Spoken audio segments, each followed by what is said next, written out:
Hello. The downfall of number 11 prices in the past months has reduced the arbitrage between the sweetener and Hydrous. Therefore, questions around the production mix in the Center-South started to arise. In this video, we're going over the dynamics of the choice. As we mentioned, number 11 prices fall is reducing the difference in price between sugar and ethanol. While at the same time last year, sugar premium was over 40% when compared to the biofuel, recently it has fallen to only 7%, levels close to those seen in 2015-16, the ethanol-oriented season. Zooming in on this season and looking at both products on the same basis, we see that both sugar and Hydrous lost ground in the past 6 months. However, while number 11 fell by almost 30%, Hydrous fell around 22%. This relationship is important because millers favor the most profitable product and change the production mix decision accordingly. However, not all sugar can be diverted to ethanol. Due to the mill's hedging program, a great volume of the season is already committed, around 85% of our estimate of 35.5 million tons. Therefore, the first volume to be diverted would be the uncommitted sugar, if the price arbitrage remains attractive for the biofuel. This uncommitted volume is around 5.4 million tons. However, there are some particularities that need to be analyzed in detail. Each state has a different profile. Some are more ethanol-oriented than others. One of the main reasons is distance to the ports. On average, the distance from Amil in Goiás to Santos is around 920 kilometers, while the average for São Paulo is 400 kilometers. This, of course, has a direct impact on freight costs and in the end affect the final price captured by the mills. In this slide, we see the different levels of sugar premium over Hydrous considering the regional freight differences. But first, let's explain the red dotted line. What is the liquidity premium? When comparing Hydrous and sugar, one must consider the difference of payment time. Hydrous is paid on the next day of the delivery, sometimes even upfront, while sugar is usually paid 80% when the sugar reaches the terminal and 20% when loaded onto the vessel. Thus, total sugar payment can take up to 1 month. In an environment of financially distressed companies, this difference can be crucial. We calculate that the liquidity premium of Hydrous is around 150 points. In other words, if the sugar premium is 150 points or less, the mill tends to favor Hydrous production. Thus, looking today at price arbitrage per state, the frontier regions would already start to consider switching to Hydrous production. Here, we present 3 different scenarios. The first one is maximum sugar production, our current estimate for the season, where sugar mix is 47.4%.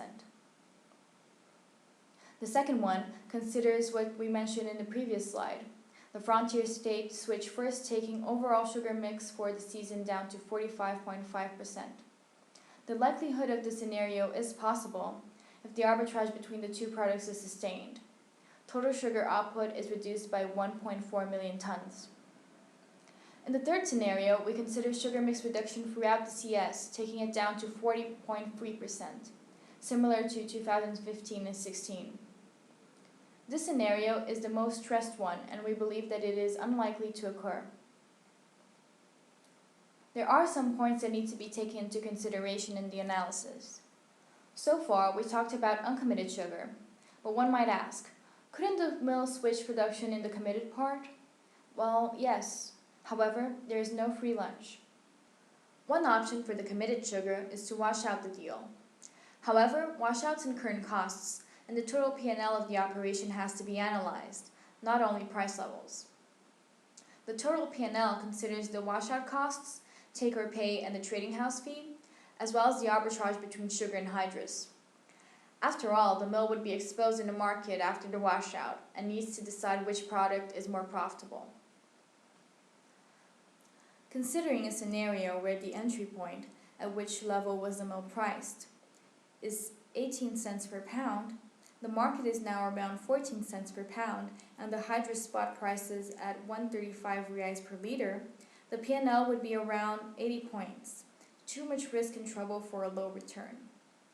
On the other hand, if number 11 should fall to 12 cents per pound and Hydrous was sustained at 1.3 reais per liter, then the P&L is extremely attractive at 463 points.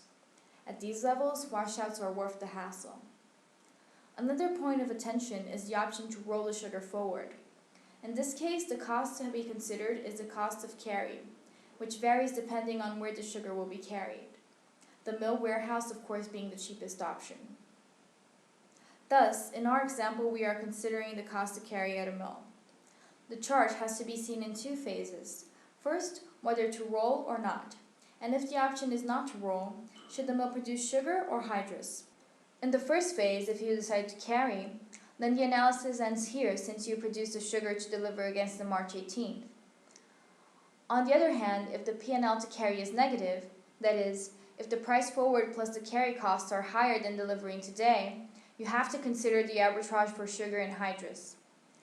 This is the lower line called Hydrous premium, which considers the difference between sugar and hydrous plus the 150 points of liquidity to facilitate the analysis, and the Bovespa price in October.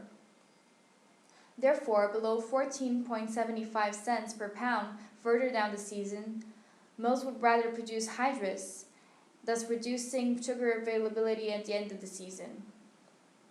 However, all of these are very dynamic, even more so this season, now that Petrobras has decided to follow international prices and revise domestic gasoline values each month.